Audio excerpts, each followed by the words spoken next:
Yeah. Iranians have decided not to participate in Egypt. The argument on their part was the foreign minister of Iran said that the United States has attacked us and they're threatening us a lot of sanctions on Iran. That's the reason we're not going to be there, but we are welcoming any sort of solution for Gaza.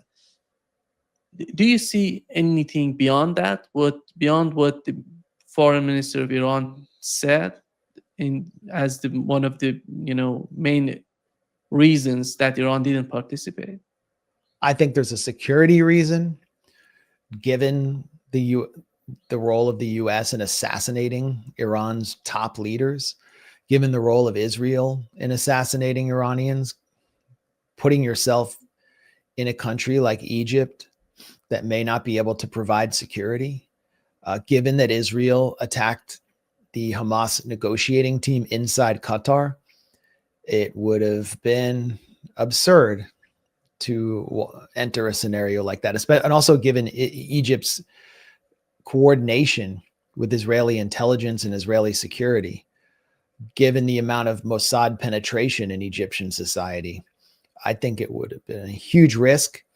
Diplomatically, it would have, what would the point of it had been, given that the entire spectacle was geared to show the dominance of the US, and that the only reason that any country would be there would be to demonstrate their desire to still be within Washington's orbit and part of a transatlantic alliance.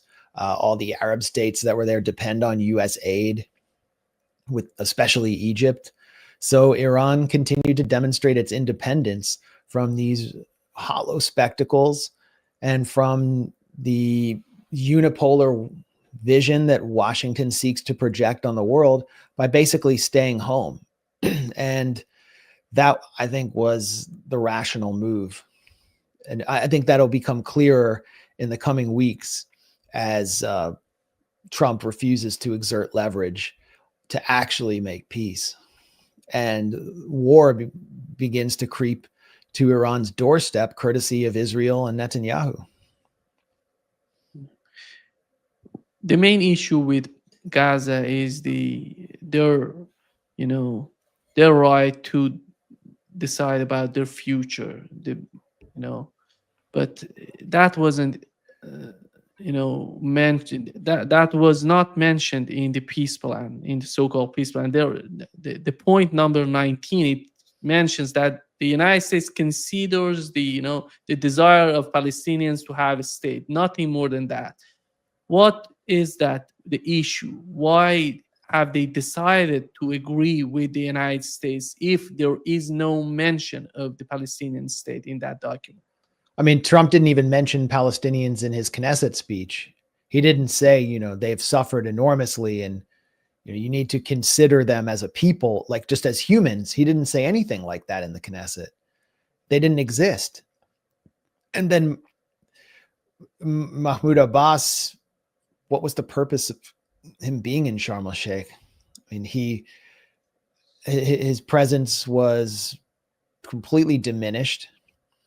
And behind the scenes, he and the Palestinian Authority have been lobbying against the release of Marwan Barghouti, who would be the most unifying figure who Hamas has sought to release, even though he is not someone who has been friendly to or a member of Hamas, because he's a unifying figure with street credibility that transcends the factionalism of Palestinian politics, who could emerge as a figure to lead a unity government towards a kind of Palestinian state. So Abbas is participating with Israel and Trump in undermining this process just to maintain his gilded prison in Ramallah, the 5-star occupation.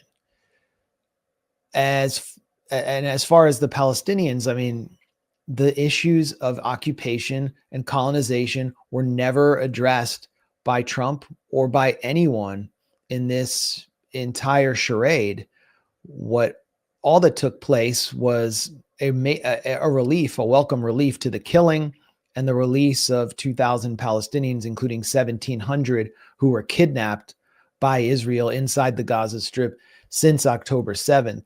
And this may have been the best deal that could have been taken under the circumstances, given the preponderance of power that Israel has over the Western powers. But it doesn't address anything and doesn't move any closer towards a Palestinian state. So, I mean, we're set for more conflict. Max, you wrote a piece. I'm not talking about you, your team, and your team wrote a piece on the Gray Zone News about the secret Israeli base being hit by Iranian strike during the 12-day war. And what do we know about what has happened in those days, considering this case? Well, this was a report by Jack Paulson, who is an independent reporter who has emerged from the tech industry to expose the role of tech in collaborating with the military, the intelligence services, and with Israel, particularly Israel's Unit 8200, and has produced some of the most indispensable work on that subject over the past several years since he quit his job at Google, and Wyatt Reed, who's my colleague at the Gray Zone.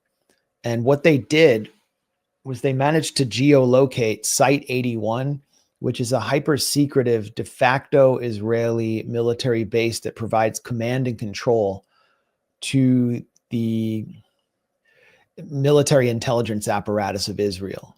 And it is nestled within the Hakiria complex, which is a large tower in North Tel Aviv off Menachem Begin Boulevard, right near the Azrieli shopping mall and Azrieli complex.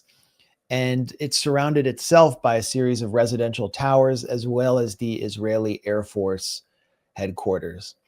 And I've written about this before, how this represents the ultimate human shielding of the central node of Israel's genocide machine and its Fortress of Zion bunker, where Netanyahu and his inner circle hide whenever there's retaliation for the wars that they launch across the region, most recently in June during the 12-day war. So on June 13th, in the midst of the 12-day war, targets near Hakiria were hit. One of them was the North Tower of the Da Vinci apartment complex, which is a residential tower built next to Hakiria, and it's just south of the Kanarit Israeli Air Force towers. And what Jack Paulson and Wyatt Reed determined was it was also above this underground military intelligence bunker, which is jointly administered by the US and Israeli militaries. And they used this through a collection of leaked emails from the Handala leaks, which contain the emails of top-level Israeli military and diplomatic officials, as well as public documents, Israeli news reports, and photographs, that one of the locations that was struck by Iranian ballistic missiles on June 13th was directly above Site 81. So I don't know if Iran knew that was the site. I don't know what they were targeting specifically other than Hakiria, but it struck directly above Site 81. And this is the significant part. Site 81 is located almost directly below or in the shadow of the Da Vinci towers. So what this means is a residential tower is being used to human shield one of the most sensitive, secretive aspects of Israel's military intelligence apparatus, command and control. And I think that's the takeaway from this piece. And just one other point or something to note is that a reporter from Fox News, Trey Yingst, showed up at the site of this strike or these series of ballistic missile strikes on June 13th. And there's footage of Israeli police pushing him away and demanding that he not film. Israel has since shielded this area further to prevent the public from filming it with high walls. And they've basically evacuated some of these areas. So there's an acknowledgement there that they don't want the public to know about this or the press to know about these areas. It's all sort of it remains under official censorship. But the Israelis can no longer claim that Iran is trying to kill Israeli civilians when this was clearly a military target. What's the understanding on the part of the Israeli officials when it comes to new attacks on Iran? Do they have any sort of assessment internally that what would be the main objective if they can achieve that? And what would be the outcome for Israel in terms of the new missiles coming into Israel and maybe destroying other sites, military and intelligence sites? I haven't been able to parse through the comments by Israeli officials to understand what they expect to achieve. It appears to me that there's still a delusional thinking among the Israeli political leadership that regime change can be achieved in Iran. And this is something we've also reported on.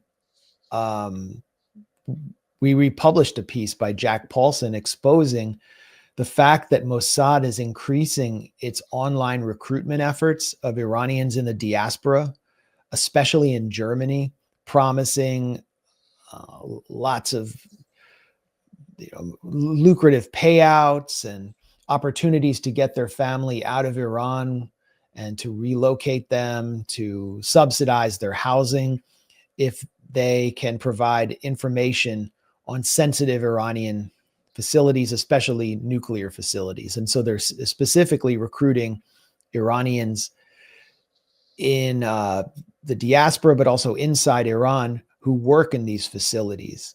And weirdly, the Mossad is running these ads, this ad campaign through an LLC in Atlanta, Georgia, which is registered to an influencer, a comedian influencer named Desi Banks. I wonder what he has to say about this. We couldn't reach him. But the point is, they're still trying to degrade Iran's scientific know-how, its nuclear industry. That remains the main target for Israel. It's sort of consistent with their general strategy of mowing the lawn, where they try to, it's a disgusting phrase that Israel conceived during its siege of Gaza, where they, without achieving regime change or destroying the enemy, are able to weaken it through continuous warfare and various operations that might just last a few days, but it sets the enemy back. And so that's one thing I know they are seeking, but I've seen Israeli leadership say what we're actually seeking is to harm Iran to the point to replicate their success in Lebanon against Hezbollah, get Iran to stand down, weakened in a ceasefire, and then wage what they call wars between wars, where they degrade targets without any retaliation by Iran because Iran has been so severely weakened. That's delusional. Iran is not Lebanon. Iranian deterrence is much stronger than Hezbollah's, and they're also not located directly on Israel's doorstep. And the other aspect is the political failure of the 12-day war by Israel. Israel united the Iranian public around the flag, including large sectors of the public that has issues with the Islamic Republic, with the revolution, because of the amount of civilian casualties Israel caused, because they attacked Iranians in areas that are bastions of opposition or criticism to the Islamic Republic, like Tajrish and North Tehran, just setting off Mossad car bombs. The Mossad death squads that Israel had armed and trained inside Iran were just widely seen as terrorists and hated. The bombing of the Evin prison gateway completely backfired and killed families visiting their loved ones inside the prison, as well as social workers. So it was a total backfire by Israel. So I think if the leadership, the military intelligence apparatus in Israel is rational, which they probably are not, they'll dispense of the fantasy of regime change. But I think they exist in their own bubble, And the political dimension is also pushing Israel to war, which is Netanyahu's own survival and just the sheer fanaticism of the Jewish Israeli public.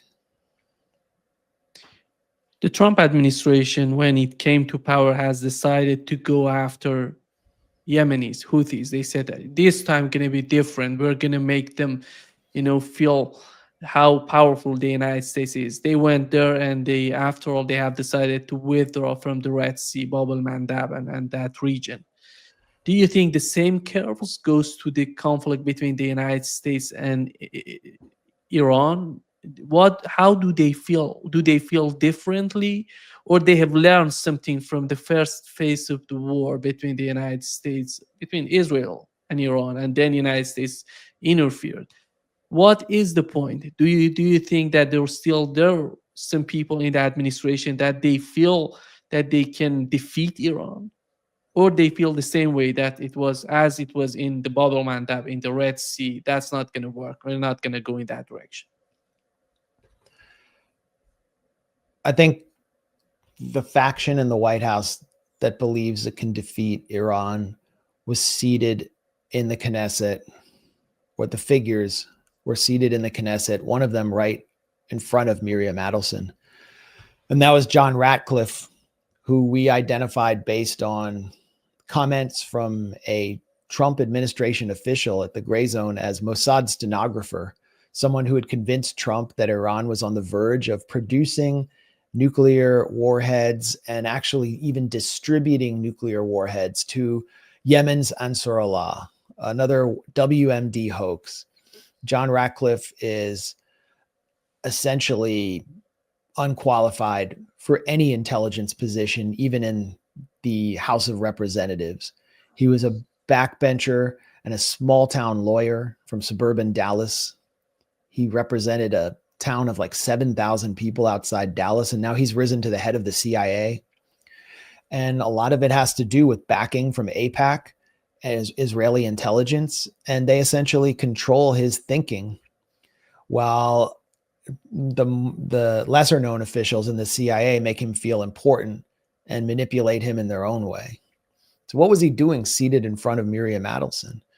It was because he's so friendly and so close with the Israelis and played such a seminal role in getting to the point where Israel felt like it could start a war unprovoked against Iran, and that the US would rescue it from the consequences of the war it launched but could not finish. And there are other figures in the administration.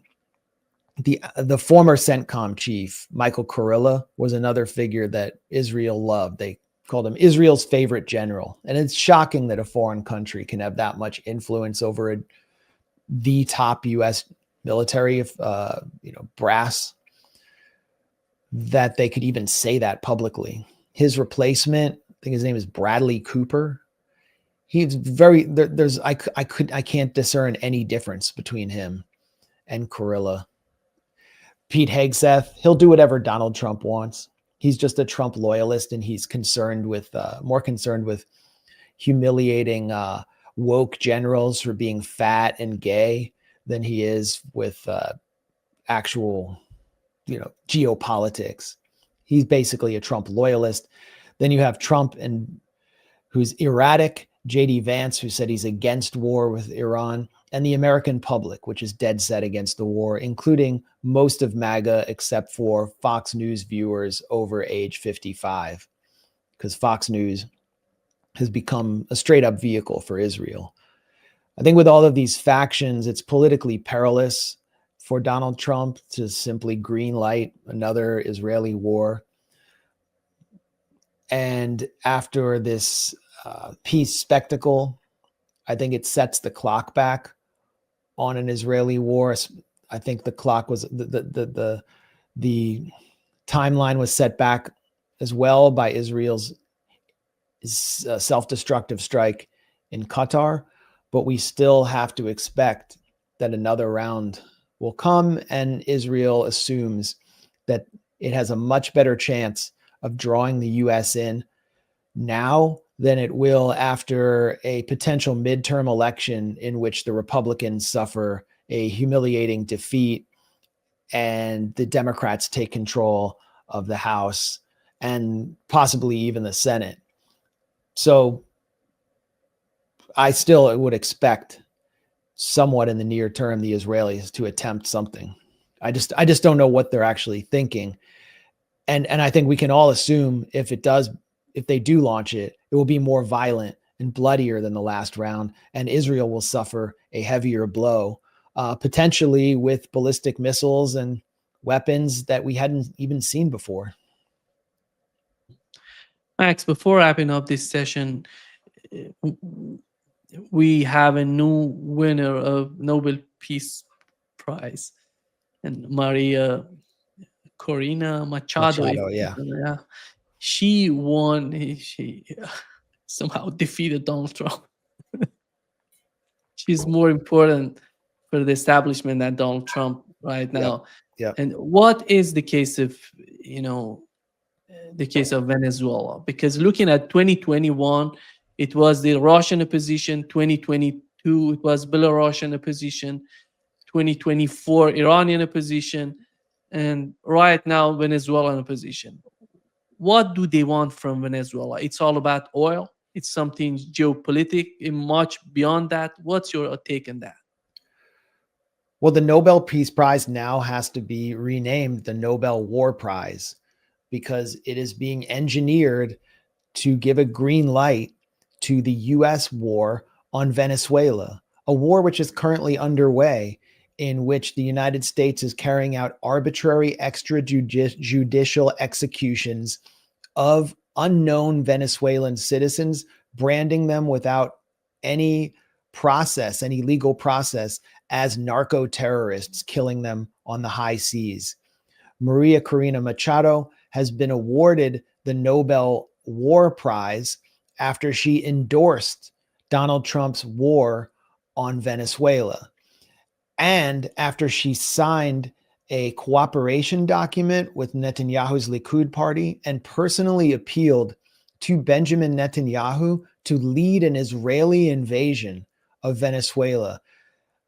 She later, a year later, called on the U.S. to launch a Libya-style military intervention in Venezuela at the same time that I personally witnessed her attempt to take over a Venezuelan military base along with members of the Venezuelan upper-class opposition in Caracas. And this failed, but we can see that Maria Corina Machado represents the most radical faction of the Venezuelan opposition, which has supported sanctions, which, according to the Center for Economic and Policy Research, have killed tens of thousands of Venezuelans, as well as triggering a massive migration wave to the north, to the US-Mexico border, which has fueled the rise of Trump and the nativist anti-immigrant right, when many of those Venezuelans in Donald Trump's second term were deported not back to Venezuela, something that the government of President Nicolas Maduro was allowing and welcoming, but to a torture camp in Nayib Bukele's El Salvador, where they were humiliated.